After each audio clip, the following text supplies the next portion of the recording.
Thank you so much for joining us on Straight Out of Savannah. I am super excited. My guest, Susan Lewis, is here. She's going to tell you all about her, what she does, who she is, and we're going to roll with it. So, Susan, take it away. All right. Thank you so much, Tammi. I appreciate it. So I am Susan Lewis. I am a former special education teacher who taught in the classroom for many years. I was a teacher turned leader coach. And in that transition of leaving the classroom with children into working with adults, it was not a smooth one.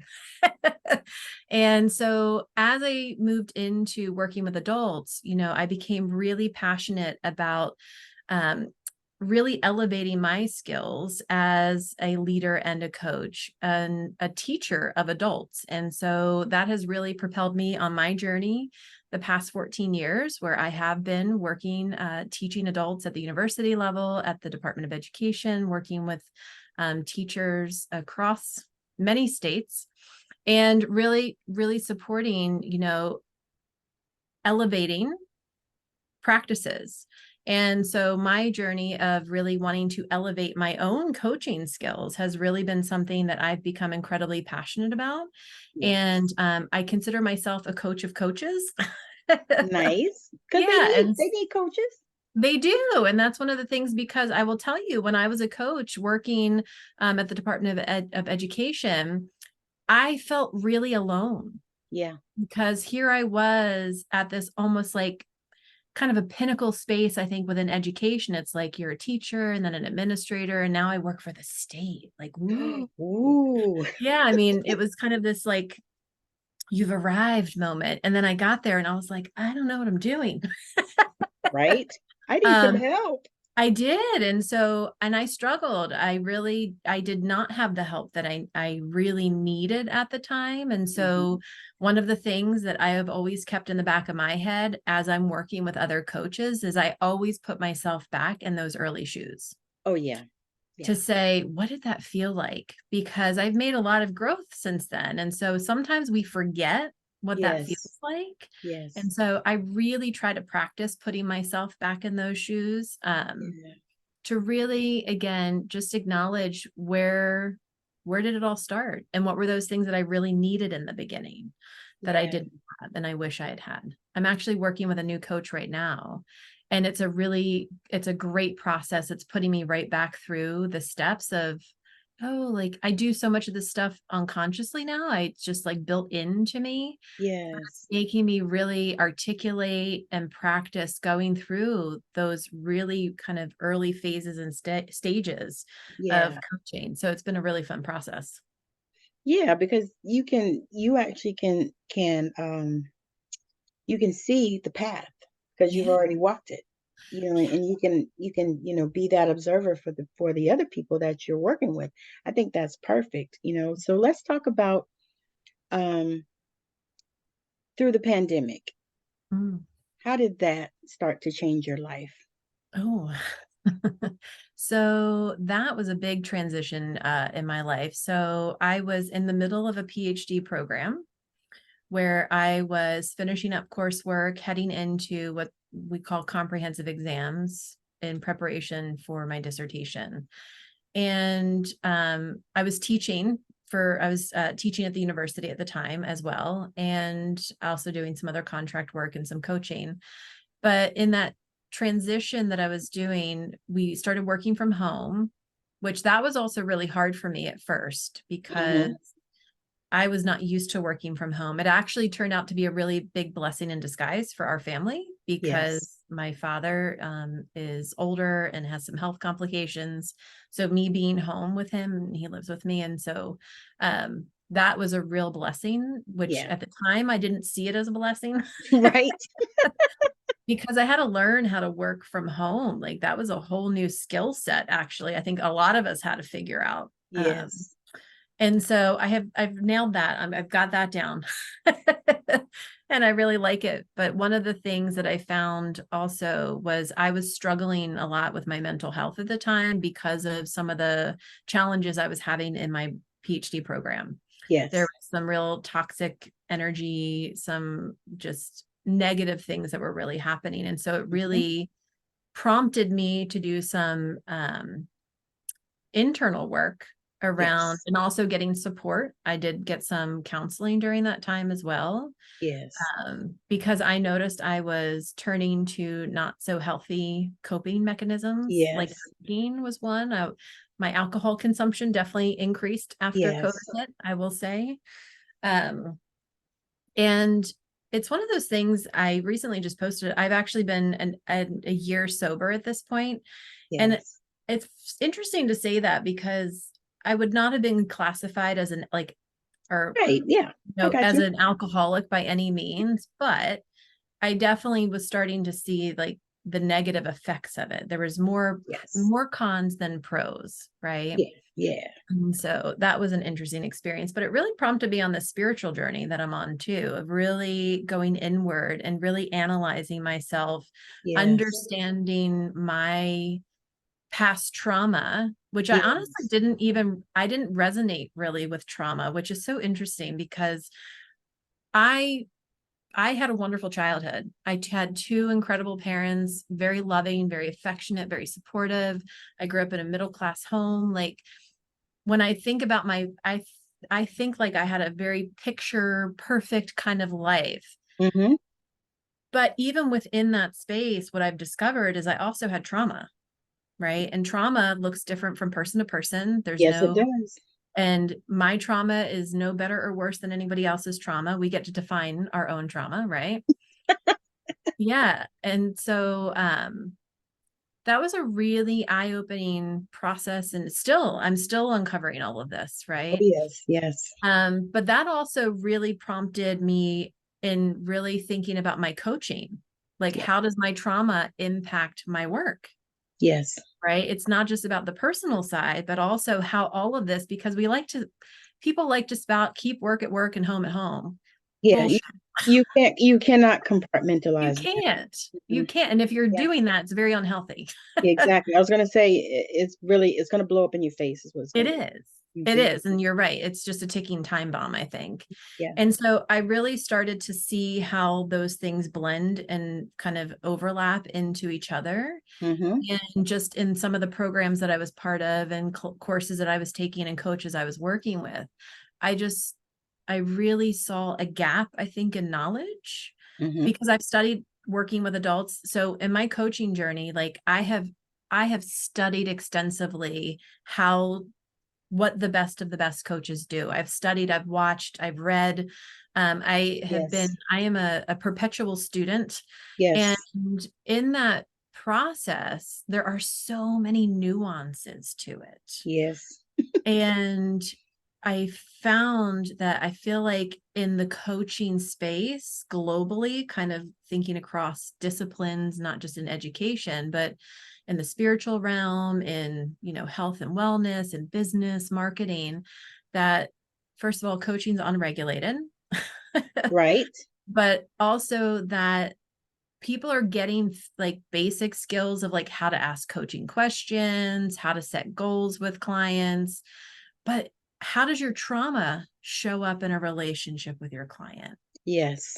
What happens when your client says something that triggers your trauma Yes. Because or that vice happens. versa, Yes. right? Yes. Coaches are opening wounds with clients and then just sending them on their way. Like, yeah.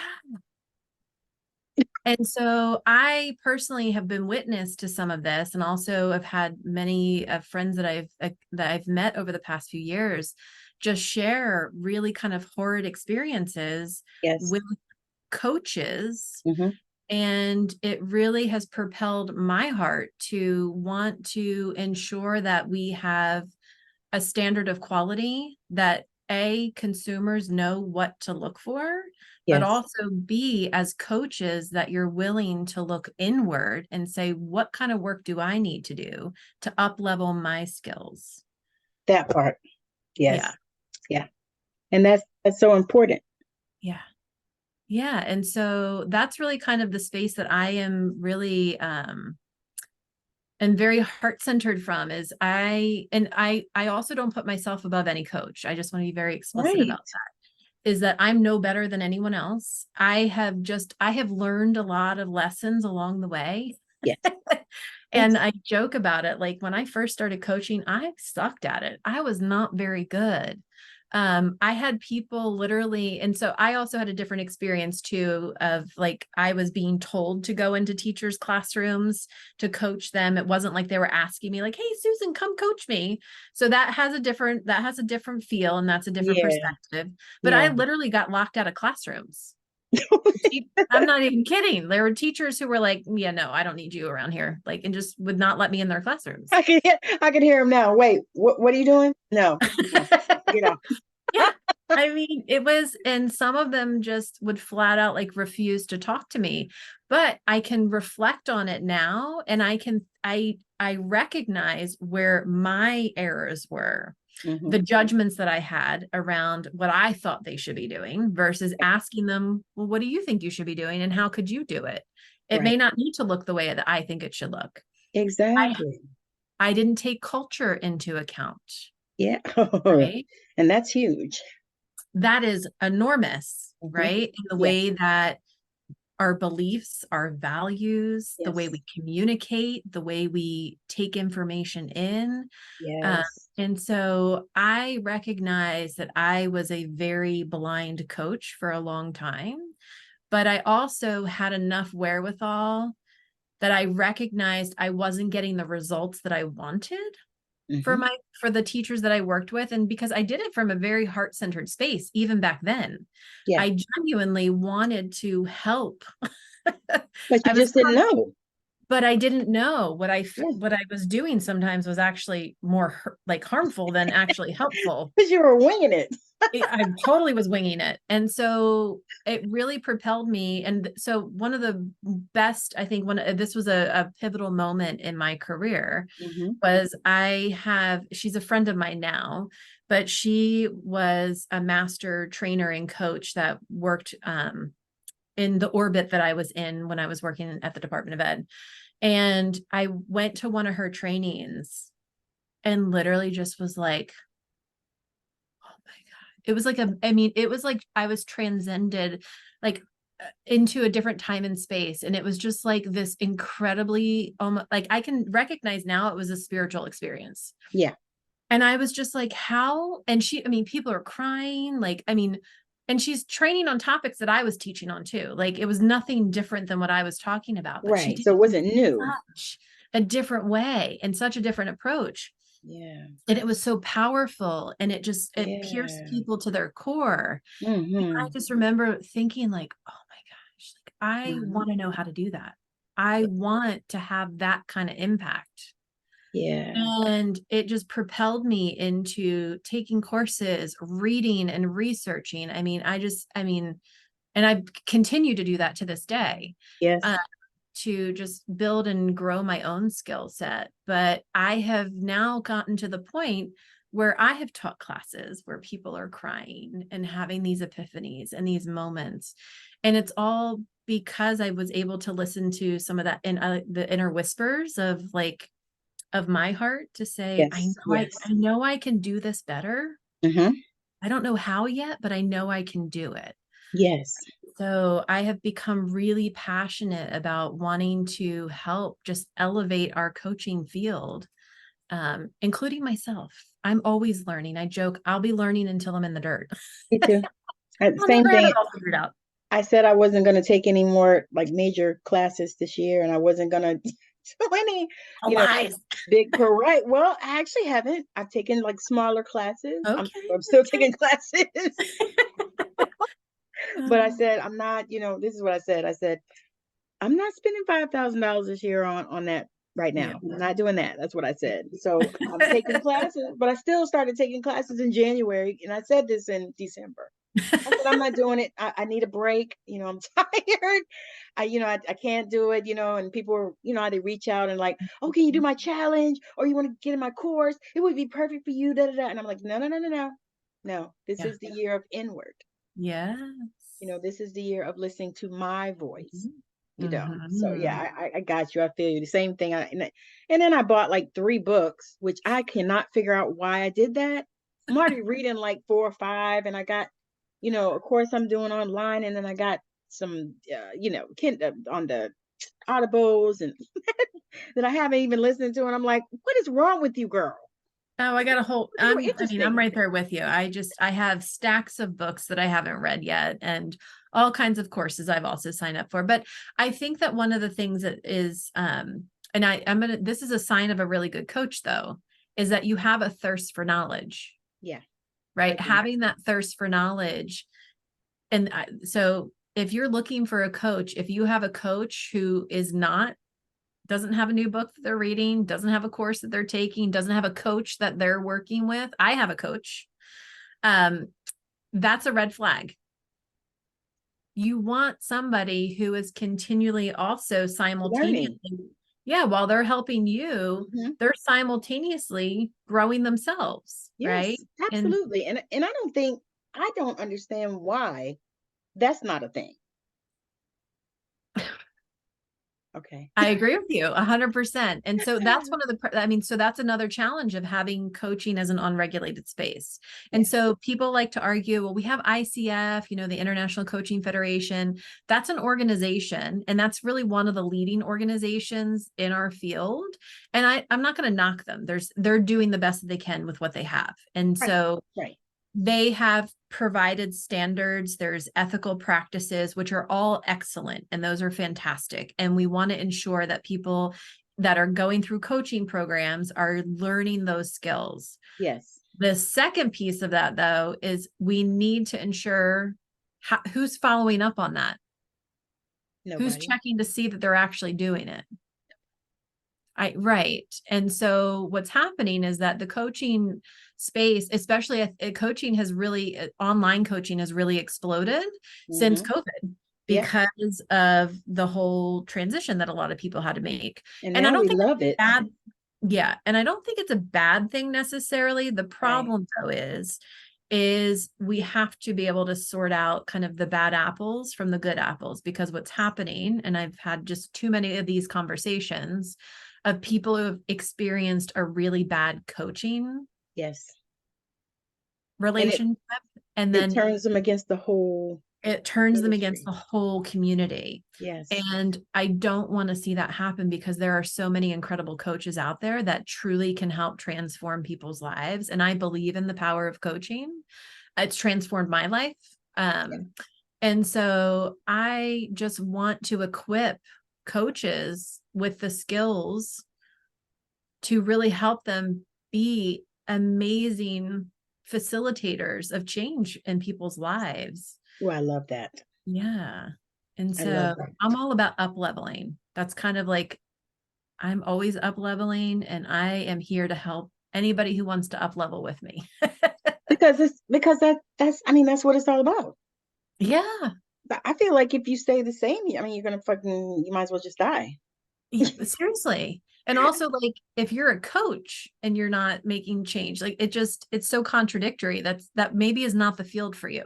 Right. Maybe you sure this is what you want to do? Yeah. And so I think and that's the other, I think, side of it, is that a coach, to be a really good coach, Hmm. it's a heart-centered space to be. You have to do it. It's a heart-led calling. Yeah. And yes, I want to make money off of my coaching. I mean, I won't lie about that. I'll be very transparent about it.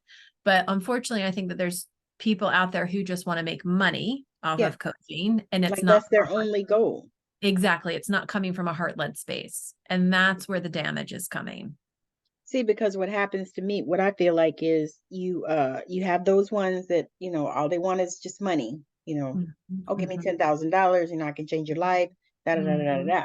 And then you have the other ones that are like, I just want to help people, mhm. blah blah blah. And people think that they shouldn't be paid.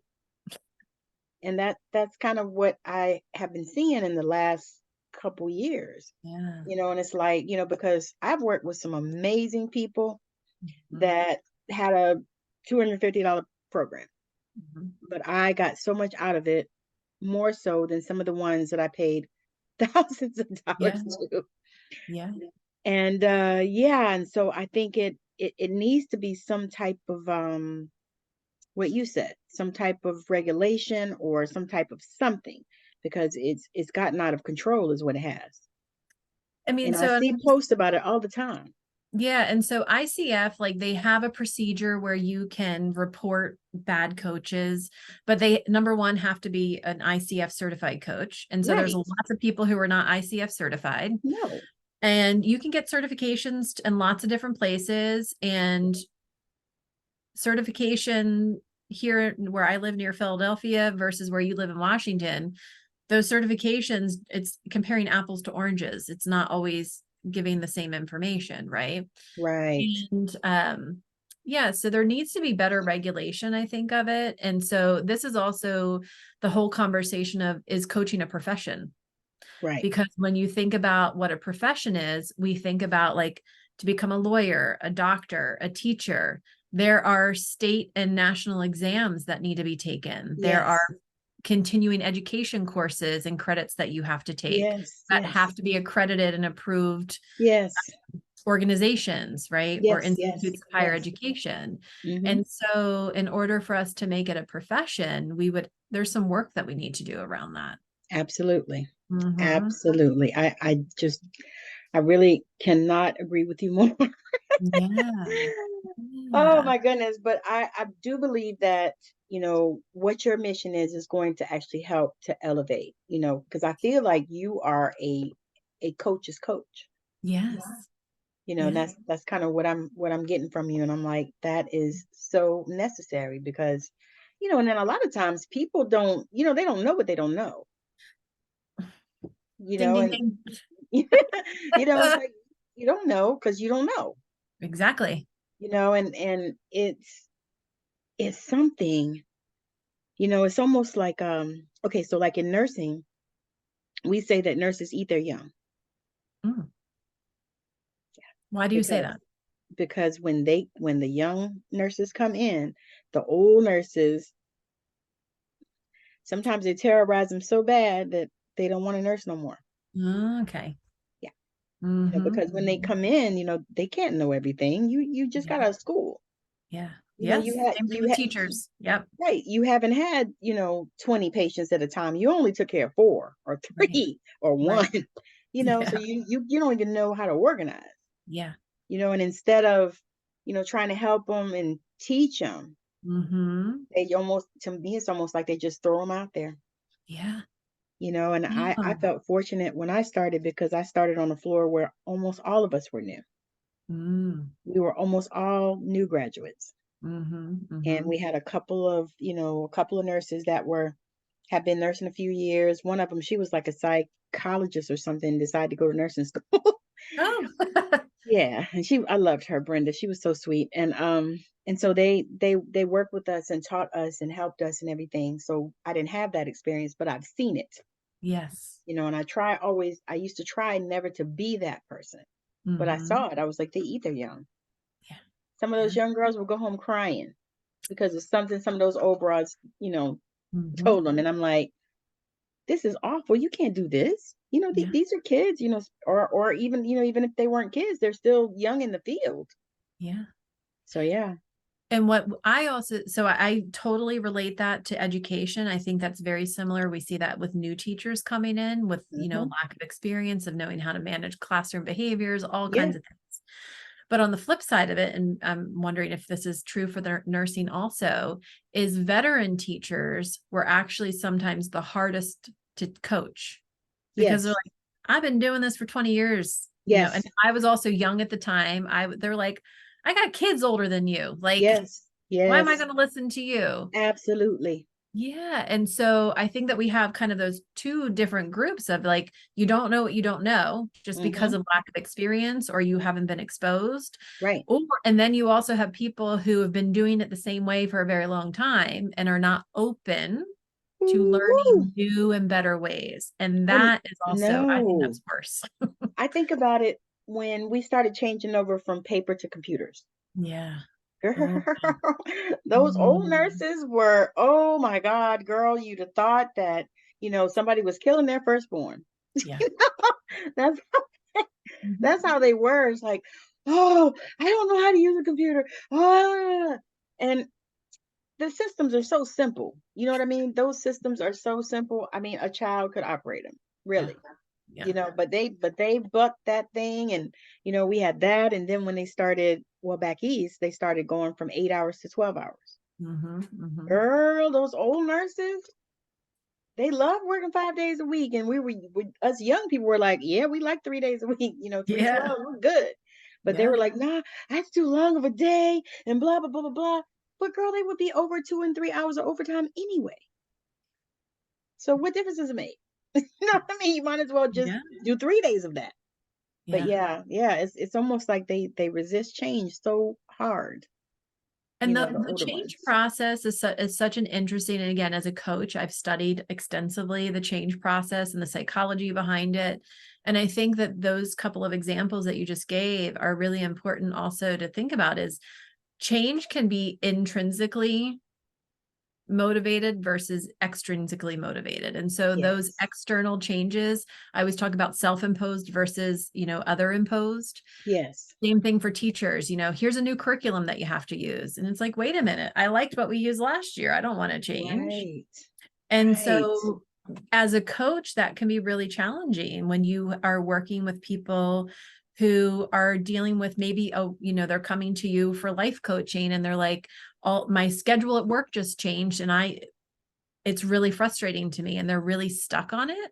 Mm-hmm. And so that's a really important piece to also recognize, not only for your clients, but everything that I do in my teaching with coaches and all the coaching I do with coaches, first me, then you is my catchphrase for everything. First me, then you. Yeah. I need to know how to do these things first before I can coach anybody else how to do it. Yeah. Because how And could you? so exactly. And so I need to, and I've done a lot of self-analysis around, well, how do I approach change? Right? Like how did I handle external? How do I handle, those Yes. other oriented changes that come into my life when Yes. a schedule conflict happens with my ex or, a change of meeting that has to happen with somebody else. Yeah. And so the way that I handle change is going to influence the way I coach somebody through change Because because it's because you're seeing it through your lens. exactly. We operate from our own level of understanding, Yes. right? Yeah. And one of the things that we really have to learn to do as coaches is be able to lift up off of our own level, that's our lens, that's what we see through, but being able to be open to seeing other perspectives is such a really critical piece to this. And I don't know if we talked about this already or earlier, but for me, one of my biggest kind of eye-opening moments for that was when I really started to understand the influence of culture in those Yes. relationships and in those coaching relationships. Because again, I didn't know what I didn't know. And then when I really started to realize and learn and educate myself, I was like, wow, I'm actually causing sometimes more harm than good just because of a misunderstanding, a miscommunication, unintentional, Yeah. but I was operating through my own lens of understanding and I wasn't willing to see the other person's perspective. Yes. That is huge. Yeah. That's huge. And that really is what is happening with the coaching industry. It's like, you have to be willing to look, from all the lenses, Mhm. and it's distressing. Yeah. Yeah. There's no one right way. And I think that too many, and I also think coaching programs have been overlapped with teaching programs Yes. that, and I don't have a problem with teaching and coaching going together, but I think you need to properly advertise that. And also Yes. I think a lot, and I just know this from working with coaches, when I distinguish the difference between the two, they're like, oh my gosh, I totally do both of those. I didn't even realize it. Right. No, you don't. Right. And so helping them understand that, teaching is one skill set, coaching's a different. They can overlap, but they're very distinctly different from each other. And understanding what your program does and doesn't do, and that you're advertising that properly is important, I think. Yeah, I do too. Very, because yeah, because we've all had those type of experience.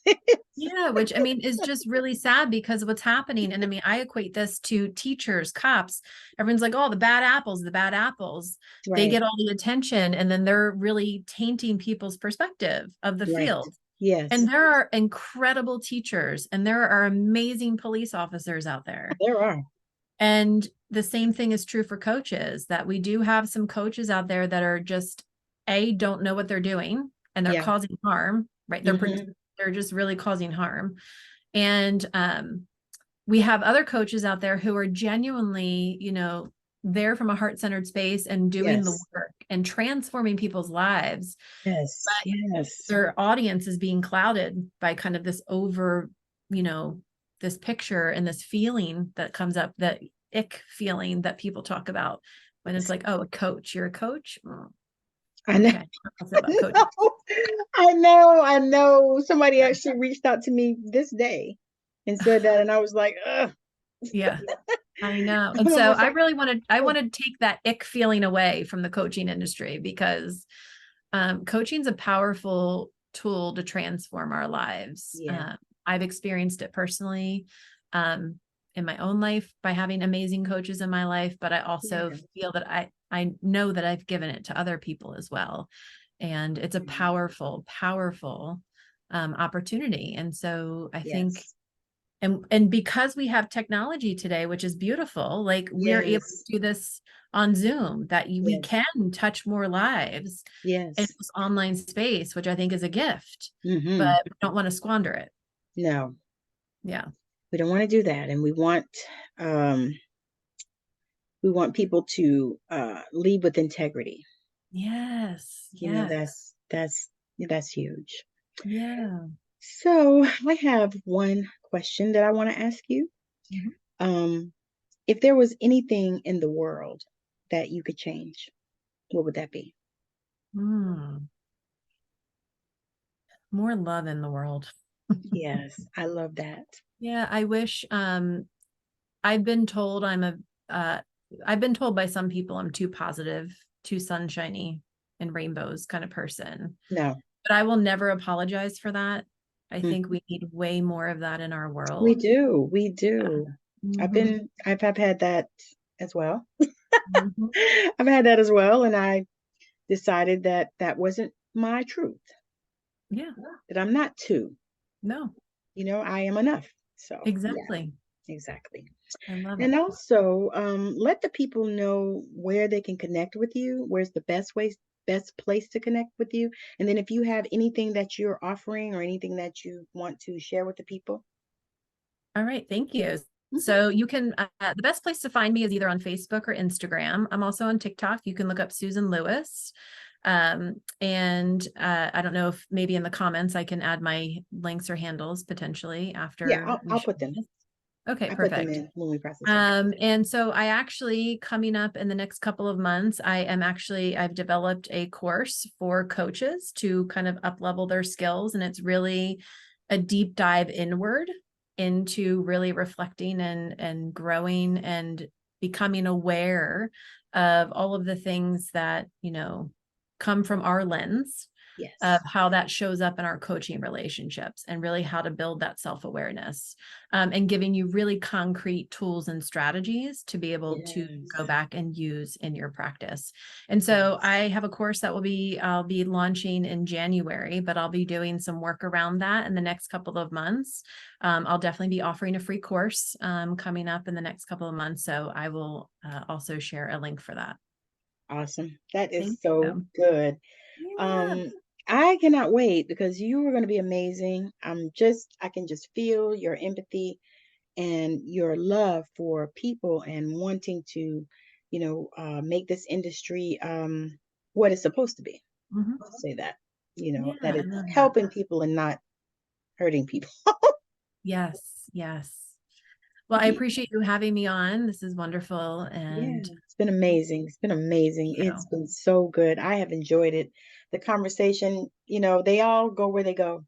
And I am here for it. And I like to hold space for it and for the guests and even the people that are watching because I know that, they're going to get so much out of this because this has been fire. So again, thank you so much for hanging out, and thank you, Susan, for coming. I appreciate you. We're going to definitely collaborate on something later. I can feel it. But again, thank you for joining us on Straight Out of Savannah. So you have just watched Susan Lewis on Straight Out of Savannah. We had such an amazing time. I am super excited that she came on my platform. She is the coach that coaches coaches. So if you are looking for that type of support, she is available for you. And if you are a spiritual entrepreneur and you are looking for a place to come and shine, come on Straight Out of Savannah. You can message me on whatever platform you are listening to this on or watching it on. And if you are looking for support with your spiritual gift, I have a workshop coming up on November 17th, Awaken Your Intuition, where you can learn about your spiritual gifts. I'll do exercises to cover how to expand on those. And you'll also get a PDF at the end of it to continue with exercises that you can do at home in order to open up your gifts and be able to use your intuition in your everyday life. So, again, thank you so much for joining us on Straight Out of Savannah. Have a wonderful rest of your day, evening, night, weekend, whatever it is for you. Bye now.